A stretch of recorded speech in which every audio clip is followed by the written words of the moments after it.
नमस्कार दोस्तों, स्वागत है आपका एक और मज़ेदार वीडियो में। आज मौलाना रशीदी ईरान पर सरकार को घेरने की कोशिश कर रहा था। फिर क्या, अपने शिवम भैया ने मौलाना की अच्छे से कुटाई कर दी। चलिए बिना देर किए पूरा वीडियो देखते हैं। पिक्चर चालू करो बे। मैं भी बीजेपी का प्रशंसक हूं, मैंने भी बीजेपी को वोट दिया है। क्या बात कर रहे हैं? लेकिन बात करना मेरा अधिकार है। बात करना मेरा अधिकार है। बात करना। आप उनके वोटर हैं, आपके सवाल का जवाब अब शिवम जी जरूर दीजिएगा। देखिए बड़ी बात है, मौलाना साहब ने आपको वोट दिया है, वो अधिकार रखते हैं आपसे कड़वी बात भी करें, आपसे आपकी जितनी भी गलतियां हैं वो दिखाएं। आप बता दीजिए, धर्म युद्ध जैसा जो होता जा रहा है पूरी दुनिया में, आप कहां खड़े हैं? आपकी सरकार कहां खड़ी?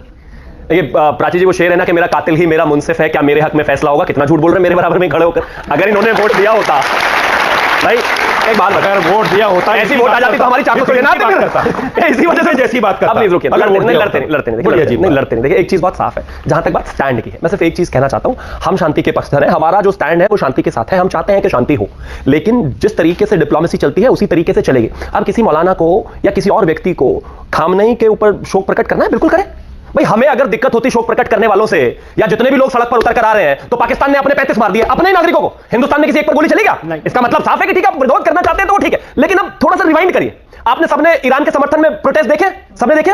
ईरान के समर्थन में लोगों को रोते गाते हुए देखा है? सबने देखा है ना? अरे मेरा खामनेई मार दिया, गिरा दिया, मैं क्या करूं? मैं एक एक खामनेई निकलेगा, लखनऊ से निकलेगा, दिल्ली में। ये ठीक नहीं है। नहीं, आप एहतराम से नाम लीजिए, ईरान के लिए नहीं। प्लीज हम नहीं साहब, हमारे धर्मगुरु हैं। आपके धर्मगुरु को भी कुछ नहीं जाएगा, मेरा रोके ना, वो हमारे अच्छा एक बात बताइए। एहतराम से बोलिए। नहीं प्लीज, नहीं एहतराम से बोलिए, आप जिम्मेदार आदमी हैं। प्लीज आप रोके इनको। अब आप मुझे एक चीज बताइए, इसी हिंदुस्तान में, कश्मीर में, पहलगाम में लोगों को मारा गया, किसी को रोते हुए देखा क्या ऐसे सड़क पर? किसी को चिल्लाते हुए देखा क्या? किसी को पाकिस्तान के खिलाफ खड़ा देखा क्या?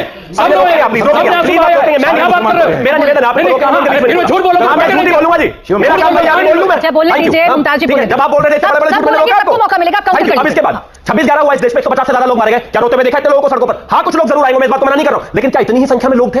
क्या इतने ही इमोशनल लोग थे? क्या इस तरीके से विरोध में आए थे कि नहीं? सच्चाई यह है कि जब पाकिस्तान को ऑपरेशन सिंदूर के अंदर हम घर में घुसकर मार रहे थे, इसी देश में सोशल मीडिया पर सड़कों पर एक आवाज चल गई थी, युद्ध कोई अंत नहीं है, युद्ध जरूरी नहीं है। मतलब जब पाकिस्तानी पिटे तब भी रोना शुरू कर देते हैं, ईरान का कुछ हो तब भी रोना शुरू कर देते हैं, और हिंदुस्तान में अगर कुछ होता है, हिंदुस्तान में अगर कुछ होता है तो सुई पटक सन्नाटा, ऐसे जैसे सुनना ही बंद हो गया। बिल्कुल, मैं सिर्फ एक चीज कहना चाहता हूं, कहीं कोई दो राय नहीं। आपका कोई रिलीजियस लीडर है, आपका कोई रिलीजियस व्यक्ति है, आप उसके सम्मान में प्रोटेस्ट धरना सब कर सकते हैं। हिंदुस्तान है, यहां पर सबको करने का अधिकार है, लेकिन मंशा साफ दिखाई दे देती है जब हिंदुस्तान के मरने वालों पर चुप और बाकियों पे मरने वालों पर छाती पीटना। जब हिंदुस्तान के मरने वालों पर बिल्कुल सन्नाटा और गाजा के मरने वालों पर 2.5 लाख सड़क पर आ जाएंगे, 2.5 लाख लोग, तो सुनो सवाल जवाब होगा ही। भाई अपनी सरकार से इनको उम्मीद है, ये जानना चाह रहे हैं कि हमारी सरकार का स्टैंड है क्या? हमारी सरकार जब शांति की बात करती है तो शांति के लिए हमारी सरकार क्या कर रही है, वो ये जानना चाहते हैं। जैसे मौलाना साहब ने अभी कहा कि इजराइल चले गए, लेकिन इजराइल जाकर ये नहीं कहा कि फिलिस्तीन और गाजा में जो हुआ वो कितना गलत हुआ है।